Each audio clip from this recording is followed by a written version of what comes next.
French philosopher جیکوس ڈیریڈا Algeria میں پیدا ہونے والے فرانسیسی فلاسفر ژاک دریدا کی شہرت کا باعث اس کا رد تشکیل کا نظریہ ہے۔ وہ 15 جولائی 1930 عیسوی کو البیار الجیریا میں پیدا ہوا اور اس نے پیرس فرانس میں 9 اکتوبر 2004 عیسوی کو وفات پائی۔ اس نے امریکہ کی ہارورڈ یونیورسٹی اور فرانس کی یونیورسٹی آف پیرس میں تعلیم پائی۔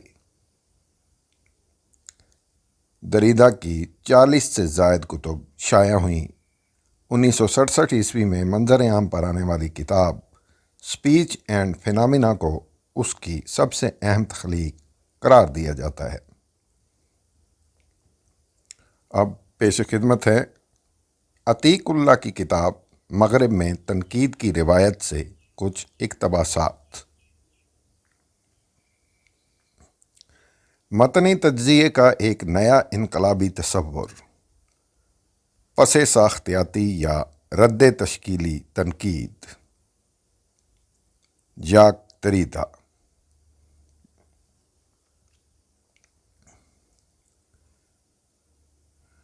ژاک دریدا 1930 عیسوی میں الجیریا میں ایک نچلے یہودی گھرانے میں پیدا ہوا۔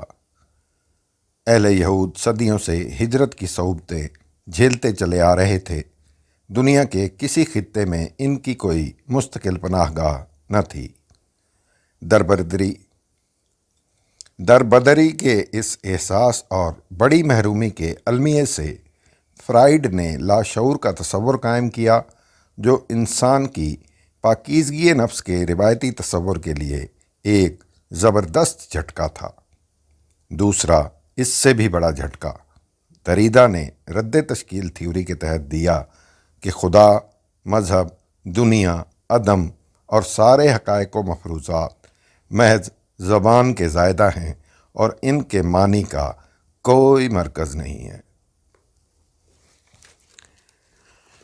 مابعد جدیدیت اور پس ساختیات سے متعلق جتنی بھی تھیوریاں ہیں، ان میں رد تشکیل یا ڈی کنسٹرکشن سب سے زیادہ ذی اثر اور بحث طلب تھیوری ہے۔ یہ دانشورانہ، مرعوب کن اور متنازعہ تھیوری معاصر فلسفے اور اینگلو امریکن ادبی تھیوری پر بڑی شدت کے ساتھ اثر انداز ہوئی اور جس نے آن کی آن میں تمام مقبول عام رجحانات و تصورات پر خط تنسیخ کھینچ دیا۔ بعض حضرات کے نزدیک یہ ایک منفی تھیوری یا نظریہ ہے جس کا رخ نیستی اور معدومیت کی طرف ہے، لیکن اپنے صحیح معنی میں رد تشکیل تجزیے کا ایک طریقہ ہے۔ فرانس میں اس کے علمبردار ژاک دریدا اور رولاں بارتھ ہیں۔ امریکہ میں ہیرالڈ بلوم، ہلز ملر، پال ڈی مان اور جیفری ہارٹ مین نے اسے ایک اہم علمی تصور کے طور پر قائم کیا۔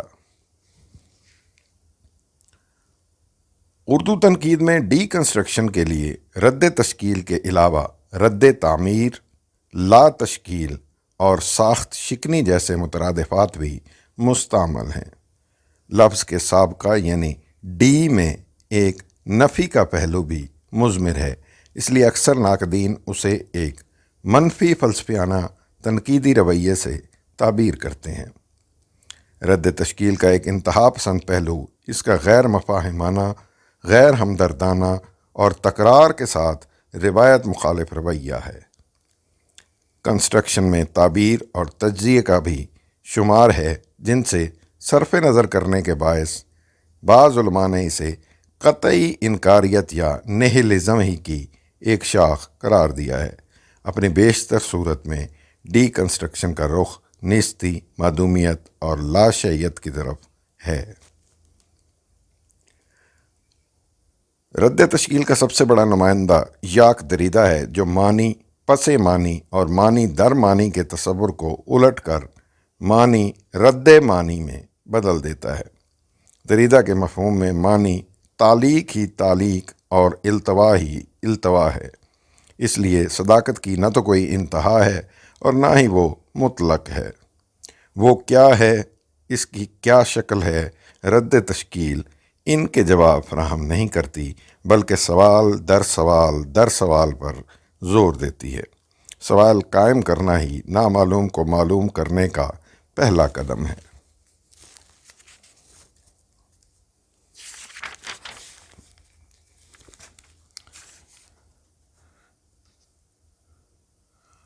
باربرا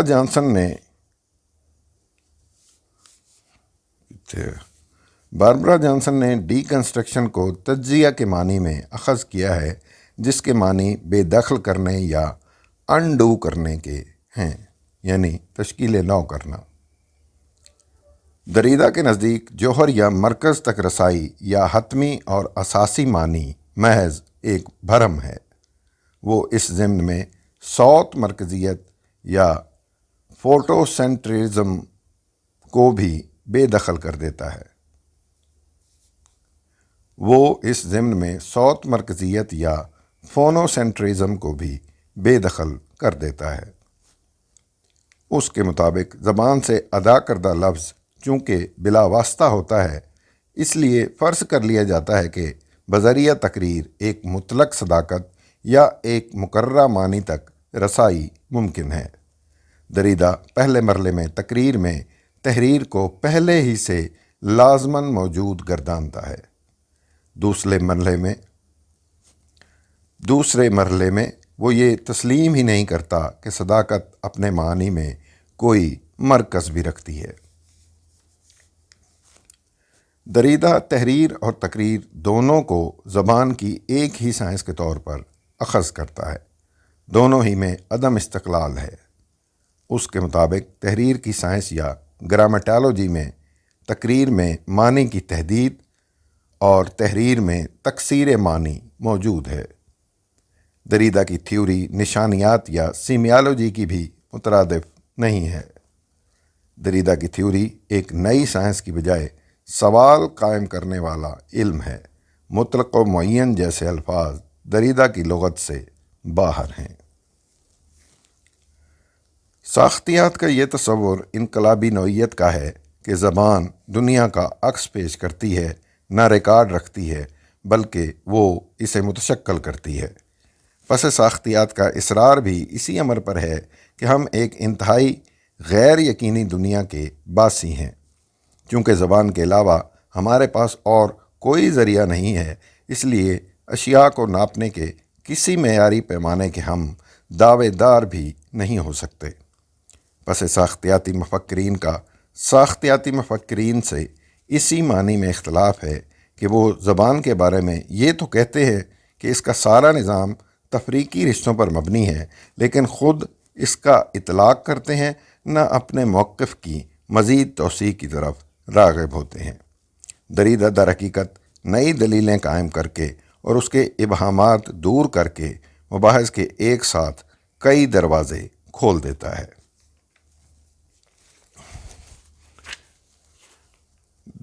دریدہ نے سوسیئر کی اصطلاح ڈفرینس یعنی فرق یا افتراق کو ڈفرانس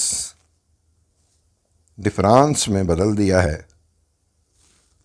دریدہ نے سوسیئر کی اصطلاح ڈفرینس یعنی فرق یا افتراق کو ڈفرینس میں بدل دیا ہے، جو افتراق اور التوا دونوں معنی دیتا ہے۔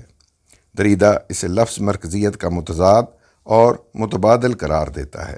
لفظ مرکزیت متعین معنی کے وجود کی ضامن ہے، جبکہ ڈفرینس یا التوا معنی کو مسلسل ملتوی کرنے اور تعویق میں رکھنے کا نام ہے۔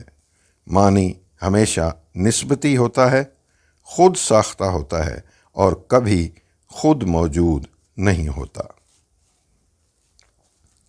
سوسیئر نے یہ تصور قائم کیا تھا کہ زبان میں دال اور مدلول کے اشتراک سے جو لسانی نشانات وضع ہوتے ہیں، وہ افتراق یا فرق یعنی ڈفرینس کی بنا پر خود مختار اور منمانے ہوتے ہیں۔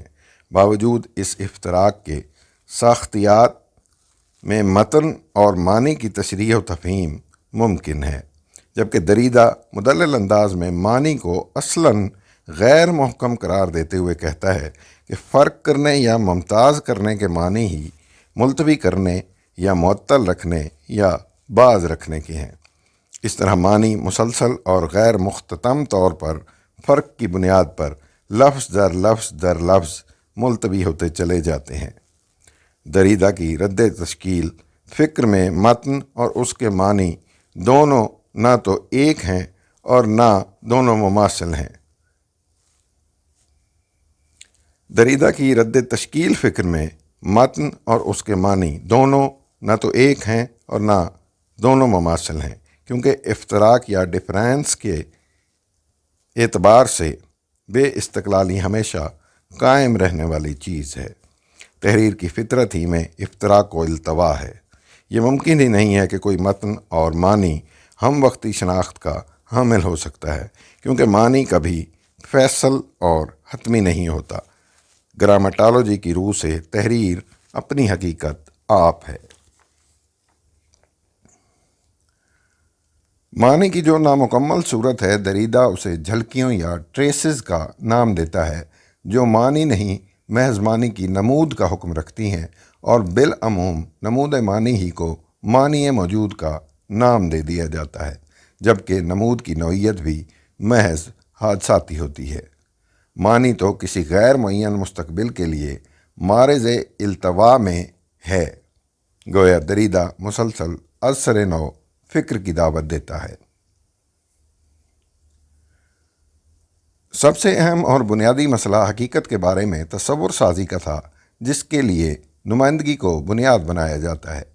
دریدہ فکر کرنے کے تمام رویوں اور عادات کو اپنے دعوے میں مسئلہ بناتا ہے کہ کس طرح ہمارے سوچنے کے طریقے ایک وضع اختیار کر لیتے ہیں، اور پھر حقیقت اور نمائندگی کے مابین خط فاصل کھینچنا ہمارے لیے ممکن نہیں ہوتا۔ رد تشکیل کا خاص مسئلہ زبان اور متن ہے، لیکن وہ وسیع سطح پر اس منطق اور معقولیت پر سختی کے ساتھ چوٹ کرتا ہے جس نے مغربی فلسفے اور سائنس میں ایک مضبوط روایت کا درجہ حاصل کر لیا تھا۔ سوسیئر کے خیال میں زبان ایک تفریقی رشتوں پر قائم نظام ہے۔ دال یعنی سگنیفائر یعنی تحریر یا تقریر میں ادا کردہ لفظ، اور مدلول یعنی سگنیفائڈ یعنی لفظ سے وابستہ تصور کے درمیان قطعی مساویت پر مبنی کسی اصول کی کار فرمائی نہیں ہوتی۔ چونکہ دال اور مدلول یا لفظ اور شے کے مابین کوئی اصولاً اور قطعاً باہمی اتفاق نہیں، اس لیے نظام لسان کی بنیاد میں تفریق ہی تفریق ہے، اثبات کہیں نہیں ہے۔ کسی بھی مدلول کی شناخت فی نفس ہی اس کے جوہر میں نہیں ہوتی، بلکہ ہم اسے محض اس وجہ سے پہچان لیتے ہیں کہ وہ دوسروں سے ممتاز ہے۔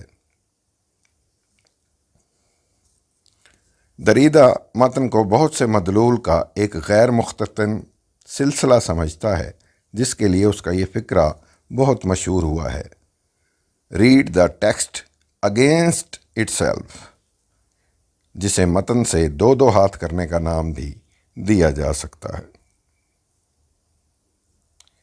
یہ تھے اقتباسات عتیق اللہ کی کتاب مغرب میں تنقید کی روایت سے، اور اب دو اقتباسات ڈاکٹر محمد اشرف کمال کی کتاب تنقیدی تھیوری اور اصطلاحات سے۔ ساختیات اور پس ساختیات ایک دوسرے سے گہرا تعلق رکھتی ہیں۔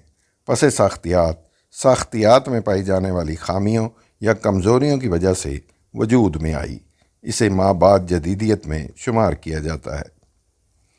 پس ساختیات انداز فکر ادبی متن کی معنی آفرینی اور اس کے تسلسل کو بڑی اہمیت دیتا ہے، یعنی متن کو معنی کی وحدت کے جبر سے نجات دیتا ہے، بلکہ متن کو آزاد کر دیتا ہے، خاص طور پر اس معنویت سے جو مصنف سے منسوب کی جاتی ہے۔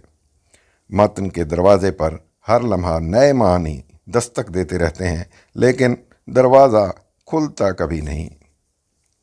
قرأت کوئی معصومانہ فعل نہیں، یہ متن کے حصار کو توڑنے کا عمل ہے۔ سوسیئر نے زبان میں چیزوں کے مختلف نشان قائم کرنے کے سلسلے میں افتراق کی بات کی تھی کہ زبان میں افتراق ہی افتراق ہے، وحدت نہیں ہے۔ جب وحدت نہیں تو کسی بھی لفظ یا متن کے معنی متعین نہیں۔ لفظ اور معنی میں وحدت نہ ہونے کی وجہ سے دریدہ کو رد تشکیل کا نظریہ پیش کرنے میں آسانی ہوئی۔ رد تشکیل کا نظریہ آگے جا کر مابعد جدیدیت کا پیش خیمہ ثابت ہوا۔ Thank you.